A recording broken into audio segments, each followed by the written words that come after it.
2 here, guys. With over 1.6 million buys, Mike Tyson versus Roy Jones Jr. is now the best-selling pay-per-view of 2020, knocking off even the UFC from the top spot. And this was just an exhibition fight. Max, tell me this. Do you want to see Tyson fight again? I do. Listen, the first to tell you, and he does. But, Mike Tyson, what he means to a generation of boxing fans is something special. And I also just personally have had certain experiences with Mike where I got a lot of love for him, and boxing fans and a generation really loves him in a way. I love the fact that he got out of there. No one really got hurt. It still kind of looked like Mike Tyson, right? And the fact that he was matched against an old guy who's also not a big heavyweight, right, in Roy Jones, I thought was the right idea. I'd love to see him in there again. I know it's dangerous, even in an exhibition. I can't deny I'd love to see it.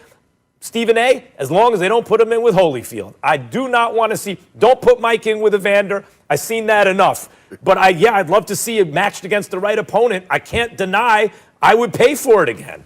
I don't want to see it. I would tell you that I certainly don't want to see him against Holyfield, but I got to tell you something right now. I think it's more psychological with Holyfield than anything else, because I think that Holyfield obviously was never fearful of Mike Tyson and went in the ring and showed why.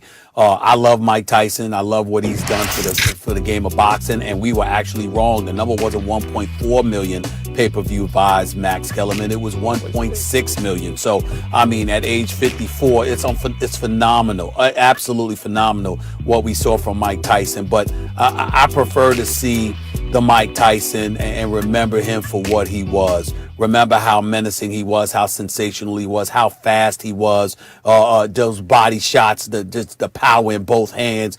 I just want to remember the best of Mike Tyson. Listen, we all get to a point where, Father Time comes knocking at our door.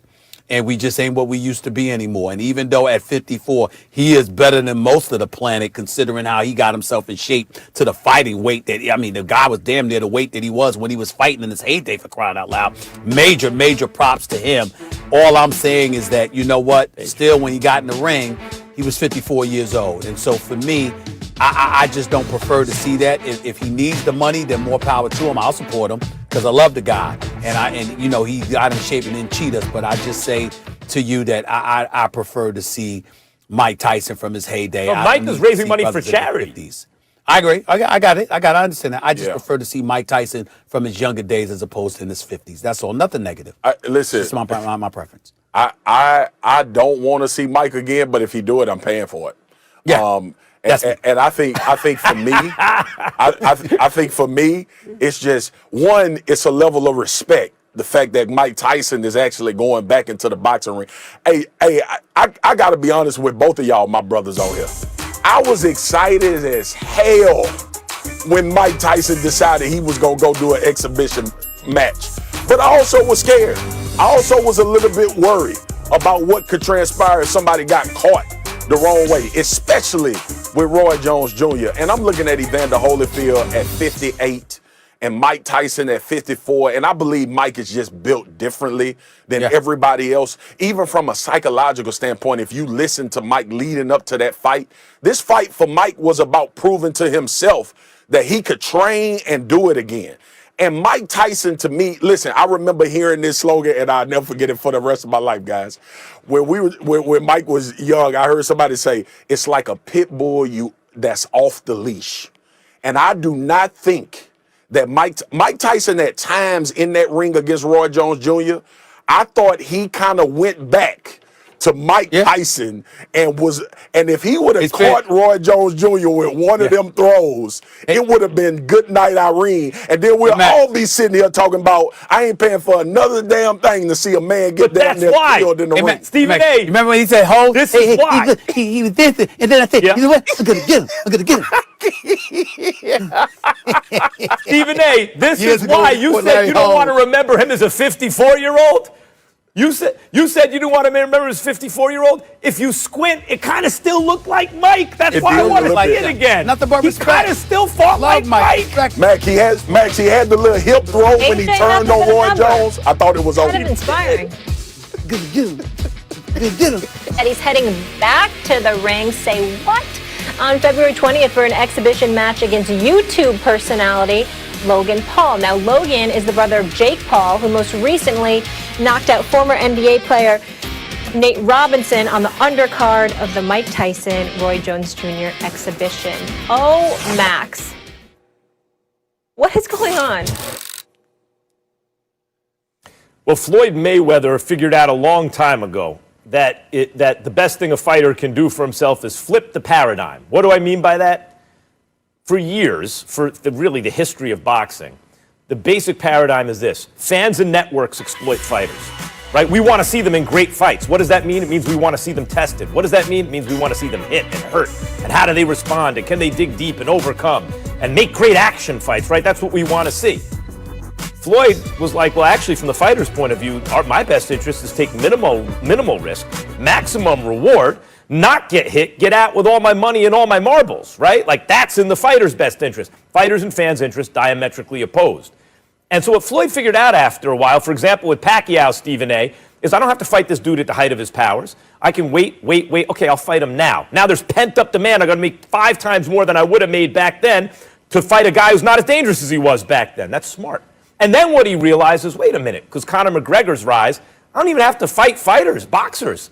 I can fight dudes who don't box and make $100 million. Now, what fool wouldn't do that if he could? Why fight a guy who's trained his whole life to box you for $30 million when you can fight a guy who hasn't trained his whole life boxing for $100 million? Well, of course, Floyd's right about that, so that's what he did. And since then, he's realized, Stephen A., he never has to get in the ring with a dude who's trained his whole life to box and he can make money, whether it's a Japanese kickboxer, right, who's smaller than him, whether it's Logan Paul, who's a YouTube star who's twice his size, it doesn't matter. If you haven't trained in boxing your whole life, it's easy work for Floyd at any age, and he's going to make tens and tens of millions of dollars to do it. Max Kellerman, here's where I disagree with you. I think he'd make that money if it was Jake Paul, because Jake Paul is the new sensation because of what he did to Nate Robinson. So again, we're not talking about anybody. Much respect to the Pauls, because obviously they take this seriously. They're trying to do their old thing, but major props and nothing but respect to the both of them. But in terms of Jake Paul, because of what he did to Nate Robinson, the bottom line is he is the guy that is more popular right now, from my understanding. I could be wrong. I apologize if I am. But from my understanding, I think he's the guy that is more popular because of what he did to Nate, who Floyd knows, because Floyd knows a lot of these NBA players. And a lot of these NBA players talk to Floyd. So seeing what happened to Nate Robinson was not a good thing. And Floyd was very encouraging on social media to Nate Robinson, giving him a lot of props for being brave enough to step in that squared circle. And I appreciate that from Floyd. But I'm just saying, when I think about Floyd, first of all, it's the wrong Paul. If he's going to fight either one of them, it's the wrong Paul that he's fighting, because Jake is the rage right now, as opposed to Logan, from my understanding. And then outside of that, me personally, if it's an exhibition, I would prefer to see them I'd rather see Floyd against Oscar De La Hoya. I'd rather see Floyd in a rematch against Conor McGregor. I'd rather see something like that rather than him fight a guy that just learning how to, and I'm not saying learn how, but please, I'm not trying to be disrespectful. I'm in no way am I trying to be disrespectful to the Pauls, but I'm just saying in terms of their official boxing experience. For guys who just started. They're just starting. I'm like, no, if you Floyd, do an exhibition against someone. Like, I didn't like how Roy looked, okay? But Roy is a former world champion who had over 50 fights on his resume that decided to get into the ring with Mike Tyson. Mike Tyson didn't get in the ring with somebody that had one professional fight. And I don't understand that with Floyd. I don't understand that to me. Logan Paul actually has more Twitter and Instagram followers than Jake Paul. They both have in the millions. No, I'm just talking about right now, Matt. Even bigger on social media.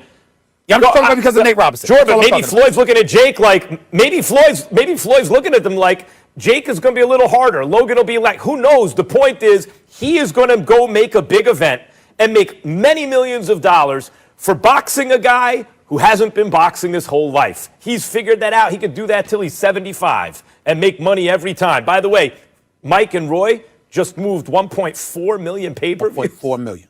That's more than like Triple G and Canelo. Fame Tyson. fell. We're going to talk about that. Yeah.